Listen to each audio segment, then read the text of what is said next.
मैं आपको ऐसा बात बताने जा रहा हूं कि आप अपने पूर्वजों पर गर्व करेंगे। तमाम भारतवंशियों से आग्रह है कि इस वीडियो को ध्यान से देखेंगे। गणित पढ़ने पढ़ाने वाले शिक्षक और विद्यार्थी इस बात को आसानी से समझेंगे या पढ़े लिखे लोग समझेंगे। दरअसल में बात यह है कि आप लोगों ने जिस पाइथागोरस प्रमेय का नाम सुना है और पढ़ा है, वो प्रमेय पाइथागोरस ने नहीं बल्कि हमारे महान महर्षि बोधायन ने दिया है। तो आइए बोधायन के इस प्रमेय को मैं एक परिचय आप लोगों से करा रहा हूँ। वीडियो में लास्ट तक बने रहेंगे। तो आज हम बोधायन प्रमेय पे बात करने जा रहे हैं। आप लोगों को पता है, जितने भी मैथ के स्टूडेंट हैं, मैथ में जिनको इंटरेस्ट रहा है, उनको आज तक पढ़ाया गया है पाइथागोरस प्रमेय। तो पाइथागोरस प्रमेय क्या है आप लोग देख लीजिएगा, सबको पता है। लेकिन सच्चाई यह है कि वो पाइथागोरस प्रमेय पाइथागोरस ने नहीं, हमारे प्रसिद्ध महर्षि बोधायन ने दिया था। महर्षि बोधायन आज से 600 ईसा पूर्व पहले जन्म लिए थे, यानी 600 BC उनका जन्म हुआ था और 2024 है। इस हिसाब से लगभग आज से 2600 साल पहले बोधायन पैदा हुए थे। उसी वक्त संस्कृत में उन्होंने इस सिद्धांत को दिया, जिसको कि बाद में पाइथागोरस ने उस सिद्धांत को अपने नाम कर लिया। क्या है देखिए, आप समझ सकते हैं। दीर्घ चतुरस्रयाक्षणया रज्जुः पार्श्वमानी तिर्यगमानी च यत् पृथगः भूते कुरुस्तदुम्यम करोति।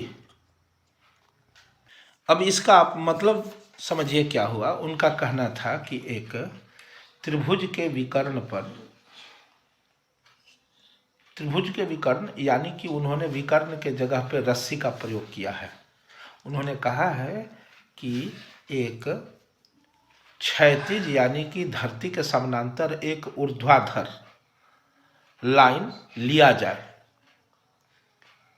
तो ऊर्ध्वाधर लाइन के टॉप से क्षैतिज लाइन पर अगर एक रस्सी खींचा जाए, देखिए इस लाइन को हम लोग ऊर्ध्वाधर लाइन कहेंगे, ये जो आसमान में ऊपर की तरफ जा रहा है, और इसको क्षैतिज कहेंगे।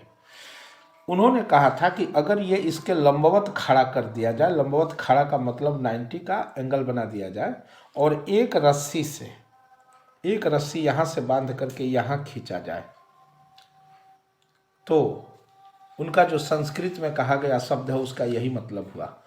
तो इस रस्सी के लंबाई के बराबर का अगर आप यहाँ पे वर्ग बना रहे हैं, इसका मतलब आप देख सकते हैं यहाँ ये वर्ग का बात हो रहा है, जो कि उस रस्सी के लंबाई के बराबर है। यहाँ पे आप देख सकते हैं वो रस्सी ये है, और ये है खड़ा वाला, और ये है क्षैतिज वाला। तो यानी कि इस पे जो स्क्वायर बनेगा, अभी आपने देखा, उस स्क्वायर का टोटल क्षेत्रफल इस पे बनने वाले स्क्वायर और इस पे बनने वाले स्क्वायर के क्षेत्रफल के बराबर होगा। यानी बोधायन के हिसाब से ये वो खड़ा वाला लाइन है, ये वो क्षैतिज लाइन है, और ये उस पे खींचा गया रस्सी है। तो इस रस्सी पे जो, इस रस्सी पर जो, मान लीजिए कि रस्सी की लंबाई यहाँ पे हमने 6 सेंटीमीटर लिया है समझाने के लिए, तो इस रस्सी का लंबाई और इसके चौड़ाई को जब ले करके दोनों को मल्टीप्लाई करेंगे, तो ये जो बड़ा वाला स्क्वायर बन रहा है, बड़ा वाला वर्ग बन रहा है, ये बड़े वाले वर्ग इस दोनों छोटे वाले वर्ग, जो कि आधार पे बन रहा है और लंब पे बन रहा है, इस दोनों छोटे वाले वर्ग का टोटल एरिया इसके बराबर होगा। ऐसा बोधायन ने बहुत पहले ही बता दिया था। अब इसको हम लोग और बढ़िया से समझने के लिए काम कर सकते हैं। आप ये जान लीजिए कि ये 4 सेंटीमीटर लंबा है और इसका हाइट भी 4 सेंटीमीटर है, यानी इस ट्रायंगल का बेस 4 सेंटीमीटर है और हाइट भी 4 सेंटीमीटर है। तो 4 सेंटीमीटर के हिसाब से इसमें कितने स्क्वायर बन रहे हैं? 1 2 3 4 5 6 7 8 9 10 11 12 13 14 15 16 इधर बन गए, क्योंकि 4 चौका 16 लेंथ इंटू ब्रेथ आज आप करते हैं। ठीक इसका भी नीचे वाले का भी हम उतना ही लेंथ लिए हैं, 1 2 3 4 5 6 7 8 9 10 11 12 13 14 15 16। तो 16 दूना 32 cm स्क्वायर इसका एरिया होना चाहिए। ये 16 स्क्वायर और ये 16 स्क्वायर, तो 32 cm स्क्वायर होना चाहिए। अब इस पे जब नाप करके आप इसे नापिएगा तो एक चीज़ आप ध्यान दीजिए, थोड़ा सा ध्यान देंगे आप लोग इस बात को समझने के लिए कि यहाँ जब आप इसको नापे तो ये पक्का 4 सेंटीमीटर जब ये हुआ, देखिए तो इधर वाला भी लगभग 4 सेंटीमीटर है। ठीक है, 4 सेंटीमीटर ये भी है, देख लीजिए। तो ये कितना हुआ नाप करके देख लीजिए आप कि ये कितना हुआ। ये हुआ टोटली, थोड़ा सा ध्यान से आपको देखना पड़ेगा, 6.5 सेंटीमीटर, 5.5 सेंटीमीटर से 2 mm ज़्यादा हो गया। अब आप कहेंगे mm क्या है, तो मैं बता रहा हूं आपको mm क्या है। हालांकि आप लोगों को पता होगा, तब भी मैं बता रहा हूं mm क्या है।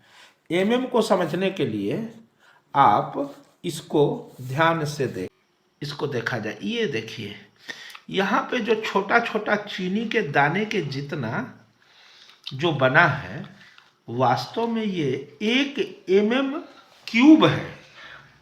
1 मिलीमीटर क्यूब इतना का होता है। और आप ध्यान से देखिए और गिनिए, इसमें इधर से लंबाई 1 mm 2 mm 3 mm 4 mm 5 mm 6 mm 10 mm है, और इधर से भी इसकी लंबाई है 10 mm। तो 10 गुना 10 1 cm स्क्वायर है ये, यानी 1 cm स्क्वायर में जानिए कि इसके अंदर 10 mm मल्टीप्लाई 10 mm बराबर 100 mm स्क्वायर होगा। ठीक है, 100 mm स्क्वायर होगा। खैर, क्योंकि 1 सेंटीमीटर में 10 मिलीमीटर होता है। तो अब आप इसे देखें, हम लोग अब इसको तो हम लोग पहले ही देख चुके हैं कि ये 16 32 सेंटीमीटर स्क्वायर ये दोनों मिलकर के हैं। अब इस पे हम लोग फोकस करते हैं कि ये वास्तव में है कितना। तो देखिए हम लोग गिनती करते हैं। पहले यहाँ से यहाँ तक 1 सेंटीमीटर है, यानी 1 2 3 4 5, और यहाँ से यहाँ तक 5.5 है। तो 5 सेंटीमीटर और इधर से भी 5 सेंटीमीटर लिए हैं।